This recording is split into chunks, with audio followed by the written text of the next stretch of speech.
ನೋಡಿ, ಸ್ವಲ್ಪ ದಿವಸದ ಹಿಂದೆ ಒಬ್ಬರ ಹತ್ರ ಸ್ವಲ್ಪ ಒಂದು ವಿಚಾರ ರಿಗಾರ್ಡಿಂಗ್ ದರ್ ಡಯಾಬಿಟೀಸ್ ಮಾತಾಡಿದ್ದೆ.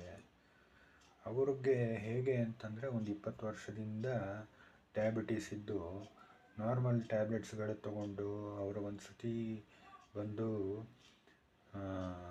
ಇದು ಇನ್ಸುಲಿನ್ ಲೆವೆಲ್ ಟಚ್ ಆಗಿ ಈಗ ಹಾಗೂ ಹೀಗೂ ಬಂದ್ಬಿಟ್ಟು ಟ್ಯಾಬ್ಲೆಟ್ನಲ್ಲಿ ಮೇಂಟೈನ್ ಮಾಡ್ತಾಯಿದ್ರಂತೆ. ನನಗೆ ಬಂದ್ಬಿಟ್ಟು ಈ ಥರ ಅಂತ ತಿಳಿಸಿದರು. ನಾನು ಹೇಗೆ ಅಂತಂದರೆ, ಲೈಫ್ ಸ್ಟೈಲ್ ಬಗ್ಗೆ ಅವರದ್ದು ಏನು ತೊಗೊಳ್ತಾರೆ, ಏನು ಮಾಡ್ತಾರೆ, ಬೆಳಗ್ಗೆ ಟಿಫನ್ ಏನು ತೊಗೊಳ್ಳೋದು, ಮಧ್ಯಾಹ್ನ ರೈಸ್ ನಾರ್ಮಲ್ ವೈಟ್ ರೈಸ್ ತೊಗೊಳ್ತಾಯಿದ್ರು ಅಂತ ಹೇಳಿಬಿಟ್ಟು ಕೇಳಿಬಂತು.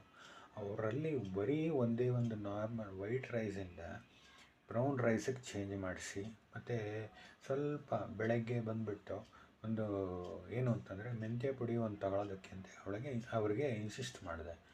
ಅದರಿಂದ ಎಷ್ಟು ಹ್ಯಾಪಿ ಆಗಿಬಿಟ್ಟಿದ್ರು ಅಂತಂದರೆ, ನೀವು ಹೇಳಿದ ಮೇಲೆ ಡ್ರಾಸ್ಟಿಕ್ಕಾಗಿ ಡೌನ್ ಆಗಿ ಹೋಗ್ಬಿಟ್ಟಿದೆ, ಪರವಾಗಿಲ್ಲ ವಿತಿನ್ 200 ರೇಂಜಲ್ಲಿ ಬಂದಿದೆ ಅಂತ ಹೇಳಿ ನನಗೆ ಇದನ್ನೇ ಹೇಳಿ ಕೇಳಿ ಡಯಾಬಿಟೀಸ್ ರಿವರ್ಸಲ್ ಅಂತ ಹೇಳಿಬಿಟ್ಟು ಅವ್ರು ಇದನ್ನು ಸುಮಾರು 5-10 ವರ್ಷದಿಂದ ಮಾಡಲಿಕ್ಕಾಗಿರಲಿಲ್ಲ ಅಂತ ನನಗೆ ಹೇಳಿದ್ರು. ಏನೆಲ್ಲ ಟ್ಯಾಬ್ಲೆಟ್ಸ್ ತೊಗೊಂಡ್ರು, ಜಸ್ಟ್ ಒಂದು ರೈಸ್ ಚೇಂಜ್ ಟ್ರೈ ಮಾಡ್ಬೋದು, ಬೇರೆ ಯಾರಿಗೆಲ್ಲ ಇದೆಯೋ ಒಂದು ಟ್ರೈ ಮಾಡಿ ನೋಡಿ. So that major change like rice change ಆಗಿದ ಕೂಡಲೇ ಮೇಜರ್ ಡ್ರಾಸ್ಟಿಕ್ ಚೇಂಜ್ ಆಗಿರೋದ್ರಿಂದ ನಿಮಗೆ ನಿಮ್ಮಲ್ಲಿ ಡೆಫಿನೆಟಾಗಿ ಡೌನ್ ಬರುತ್ತೆ. ಬ್ರೌನ್ ರೈಸ್ ಟ್ರೈ ಮಾಡಬೇಕಾದ್ರೆ